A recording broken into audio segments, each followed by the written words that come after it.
F&I managers out there, if you want to sell more in 24, you got to watch this video because I'm going to share with you some ideas and techniques that are going to sell off the shelf. I'm going to share with you some ideas that I've gathered over the years in F&I, that I've learned from other F&I managers, that I've redefined, that are going to put you off the charts. More money in your pocket, more money in your dealership's pocket, and customers are going to be more satisfied because of the way you're going to explain why they should purchase these options. I'm going to start with service contracts and move right into ancillary products. So let's get started. I'm going to start off with what I feel is one of the best closes for a service contract. It's called the 3 warranties close, and it works really, really well, especially with those customers who've bought their third Honda or their Toyota. They say to you, I've never had a problem in the past. They may have some interest in a service contract or maybe none at all. But if you want to sell more service contracts, this is the go-to close. And how I would start it is simply ask the customer a question. What's your understanding of your factory's warranty? They're going to tell you. They may say it's 10 year, 100,000 miles, 5 years, 60,000 miles. I got 3 years of 36,000 miles. Keep one thing in mind. When your sales consultant explains a warranty to a customer and says 3 years or 36,000 miles, what's in the customer's mind is 3 years. Even if they do 18, 20,000 miles a year, they still think they have 3 years of coverage. So you want to spell it out for them. And I'm going to share with you how this close works on the next slide. And here's how the close works. The first thing you want to do is you want to draw 3 boxes. Each box represents the type of warranties the customer has. The first box is going to be a 12-month, 12,000 miles, which will state is an adjustment period. What that adjustment period means, Mr. and Mrs. Jones, is that while you're adjusting to the vehicle's adjusting to you. And the manufacturer is going to cover virtually every component on that vehicle with the exception of sheet metal and glass and some small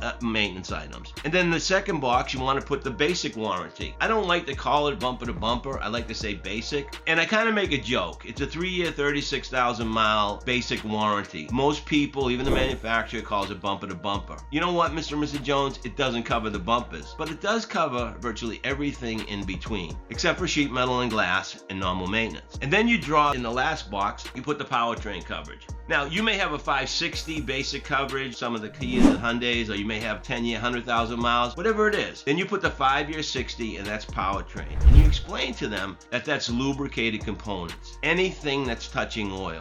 Anything outside of the engine, the transmission, or any part of the drivetrain is not covered under the powertrain warranty. And then you simply look at the customer and say, why does the manufacturer limit the liability as time goes on? And you draw that line. And you're going to ask, open up a conversation with the customer. And you explain to them there's actually 2 reasons why the manufacturer limits their liability to certain components over a certain period of time. The main reason is because after 3 years of 36,000 miles, they're dealing with a lot of technology. They're dealing with, sensors and semiconductors and stuff like that. And oftentimes, the manufacturer didn't even manufacture those components or those computers or those sensors. So they don't want to be liable for anything that's not being maintained. That's the big word, maintained. You see, the powertrain is being maintained the whole time you're driving the car. In fact, you're required by the manufacturer to maintain it according to their recommendations. And if you don't, and something should go wrong, they're not going to cover it. So you may want to say, that powertrain coverage really protects the manufacturer only, because after all, you're maintaining the vehicle. Ask them, what's the likelihood of something that's being maintained and built by the manufacturer to break down? And most customers are going to say, very unlikely. And then ask them, what's the likelihood of something that's not being maintained? And then you look at them and say, that's right. And that's why there's questions in your factory warranty. And wouldn't you want to cover all those questions? There's no mystery in it. And then you draw a line around the whole thing. And you explain to them that the vehicle service contract that I'm sharing with you will cover the whole car for the whole time you own it, or for the next 5 years, or 100,000 miles, or 7 years, or 120,000 miles, whatever it is. And that's the go-to close, I feel, for selling more service contracts. You may also want to use some of the props that I shared with you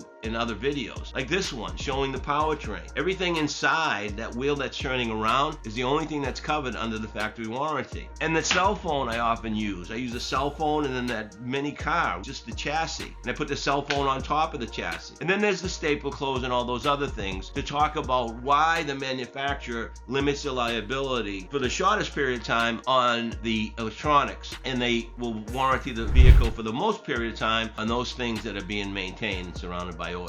This represents a follow-up to the powertrain coverage. You see, you show them a picture of the vehicle and everything that's covered, and then you show them and explain to them, based on the information you gathered from them during your introduction, the miles they drive each year and the time they're going to own the vehicle, and explain to them that at some point in time, your factory warranty, all that coverage is going to be gone and you're going to be left with only the powertrain coverage, and show those illustrations. Remember, 65% of your customers are what we call visual learners. They see better than they hear. Just explaining these closes to the customer is not going to have the same impact as if you were to write it down or show them illustrations. This is what draws that intangible and kind of turns it into somewhat of a tangible product. Find these illustrations and utilize them to show the difference between what's covered for the shortest period of time and what's covered for the longest period of time. And this will often convince customers to decide on enrolling in a vehicle service contract. This is an old go-to close that I've used many years ago, and I know a lot of F&I managers use this, especially when the customer states to you that, hey, I've never had a problem in the past. I'm buying a really good car. Hondas don't break down. Toyotas don't break down. Subarus don't break down. Nothing in this world is 100%.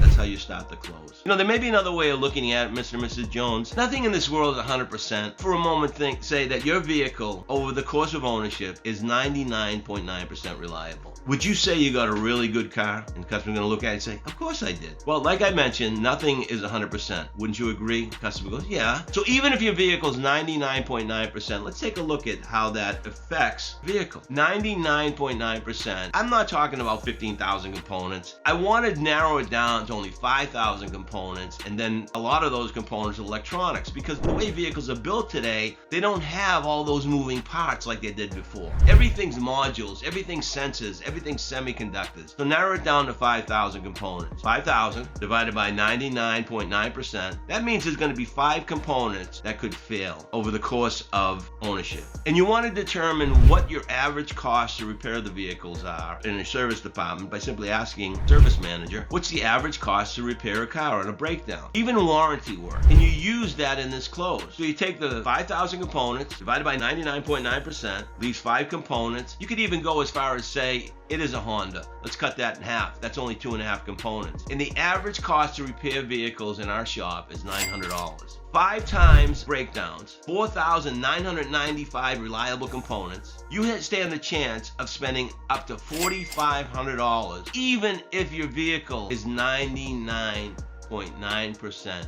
fail-safe. Knowing that, doesn't it make sense to enroll in the vehicle service contract? And that's the 99.9% close. As I mentioned before, your customer realizes that it has a 3-year 36,000 mile warranty or a 5-year 60,000 mile warranty. What's prominent in their head is the years, 3 years or 5 years, not the mileage. So this frequency of repair or breakdowns, and I like to say breakdowns, I mean, what's the difference between a repair and a breakdown? There's a big difference. When you say vehicle service contract will pay for repairs, your customer's at ease because the vehicle's already in the shop. But if you were to say to your customer, the vehicle service contract pays for breakdowns, now the customer's not that much at ease because a breakdown means their car could be in their driveway or on the side of the road. The frequency of breakdowns. So here's how it works. The first thing you want to do is you want to draw a line. One line represents years, 3 years or 36,000 miles of warranty, and the next to the bottom line represents how long the customer is going to keep the car. So what you want to do is you want to put 5 to 6 slashes there, and then 3 years 36 represents the warranty they have and the years that they're going to keep it, and hopefully you found out how many miles a year they drive. And let's say based on 18,000 miles a year, you'd place an X where their factory warranty, the 3-year 36,000 mile basic warranty, would end. And you look at the customer and say, why do you think the manufacturer only limits the liability to 3 years or 36,000 miles? And the customer's going to tell you. Well, they may say because they break down, or because if anything's going to happen, it's going to happen within the 3 years or 36,000 miles. And what you've done by placing the 3 years or 36,000 miles on this sheet of paper and then show them where their basic warranty or bumper-to-bumper warranty is going to end, you've made them realize that they only have 3 years or 36,000. And this works with 5 years or 56,000 as well. And what you say to them is you say, well, the manufacturer's done some research, and what they found is that after 3 years or 36,000 miles,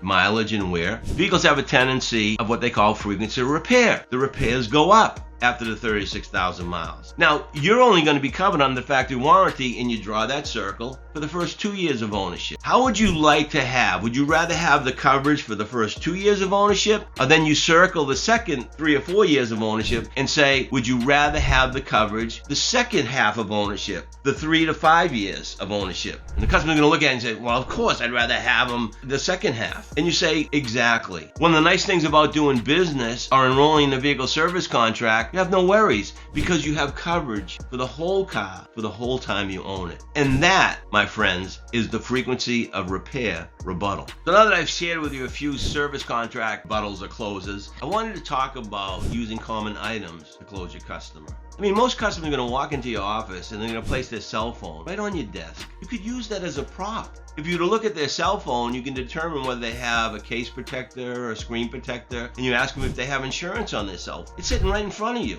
There it is. Why would you protect your cell phone 3 levels of coverage, and here we are talking about 1 level or 2 levels of coverage for your vehicle, for the vehicle you just purchased that's $65,000? I don't get it. So use that as a prop. The stapler close. You simply hold up a stapler and then you hold up your cell phone and show them, ask them cell phone. Because the stapler, like the combustion engine, has been mastered over the years. And what it does, it takes a cell phone to run that stapler or the combustion engine. And then they have this Apple Watch. I learned from an F&I manager several years back where he had a cell phone charger. I've talked about it many times before. He had a cell phone charger on his desk. And when the customer would come in, he'd say, place your cell phone, charge your cell phone while we're going through the paperwork. And he would use that as a prop. I mean, the technology in the charger, it's just, you just place the cell phone on the charger. And then the customer's realizing this technology that the F&I manager is sharing with me is actually the technology that's in my vehicle. So the cell phone charger, and then you talk about the Apple Watch or the smart watches, and do you have insurance on that? And how about the thermos, okay? You get a cheap thermos, and you just bang it on your desk, put a few dings in it. And what you say to the customer while it's on your desk is say,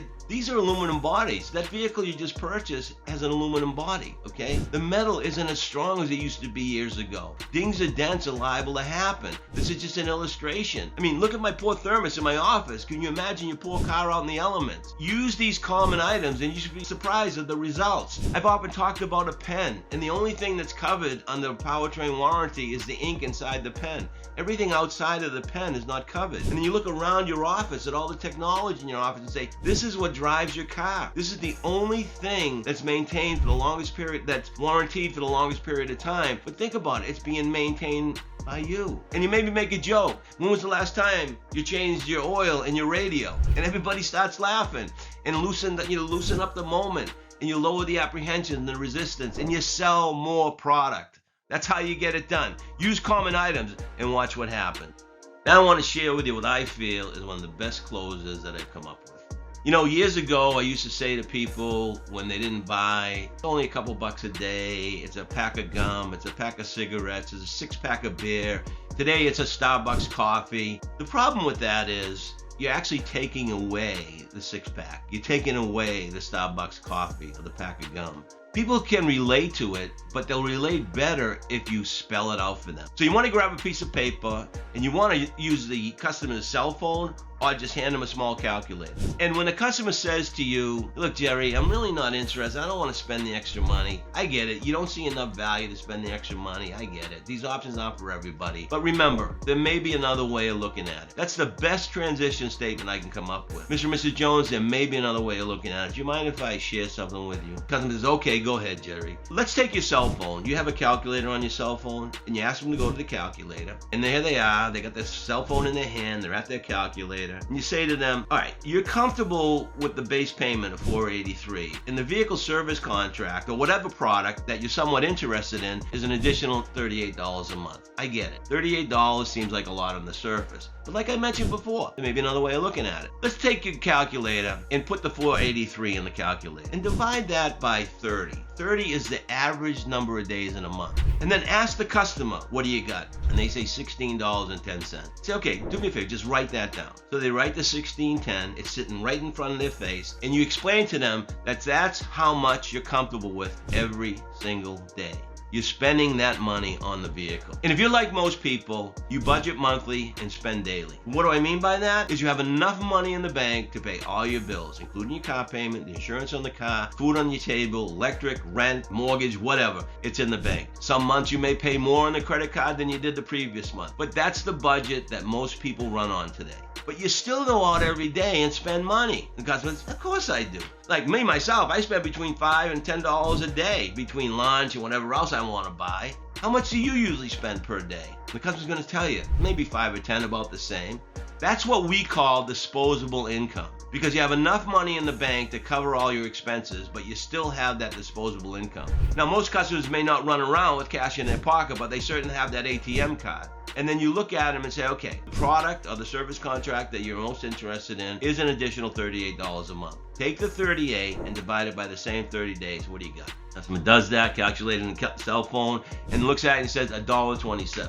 You look right at the customer and you say to him, Mr. and Mrs. Jones, is $1.27 a day going to change your lifestyle in any way, shape, or manner? And the customer's going to look at it and say, no, it's not. You look right at him and say, but having a breakdown and having to pay $500 or $700, even $300 wouldn't it? Yeah, it would. Doesn't it make sense for only $1.27 more a day to have product that you want? After all, don't you deserve it? And that's what I call the calculator close. Remember, it works when you get them involved. They're engaged in this objection or in addressing this concern. This really works. Most customers at the end of this close will look at you and say, you know something, Gerry, that's ridiculous. Sign me up. And that's how that works. Research, research, research. I spend my time Googling stuff. I spend my time Googling vehicle electronics. I spend my time Googling potholes, tire and wheel coverage. And I learn so much, and I pick up so much on the internet. Articles and illustrations. And this is just an example of what I'm talking about. The cost of vehicle electronics. Car and Driver wrote an article just a couple years ago about the cost and how it's rising, the electronics in vehicles and the cost to repair those vehicles. I took a recent article, which just a couple months old, that shows the original equipment manufacturers indicating that by 2030, 50% of the cars will be made up of electronics, the most expensive components in the vehicle. You share these illustrations with your customer and they're going to buy more products, especially vehicle service contracts. So do your research. In your spare time, Google this and Google that and peel those articles and those illustrations off the internet and throw them into what I like to call an evidence manual. And have them handy so that you can substantiate your claims and you can turn that intangible product that you're selling to a tangible item. Get the customer engaged in your presentation and you will sell more in 24. Ladies and gentlemen, I just shared with you what I feel are the strongest closes in the industry today with regard to F&I products. You want to close more in 24? Heed the advice that I just gave you in this video. If you want more information, all you got to do is go to our website, www.prodprep.com or www.gerrygould.com, or just press the link below. Until the next time, you want to sell more in 24? Go get it.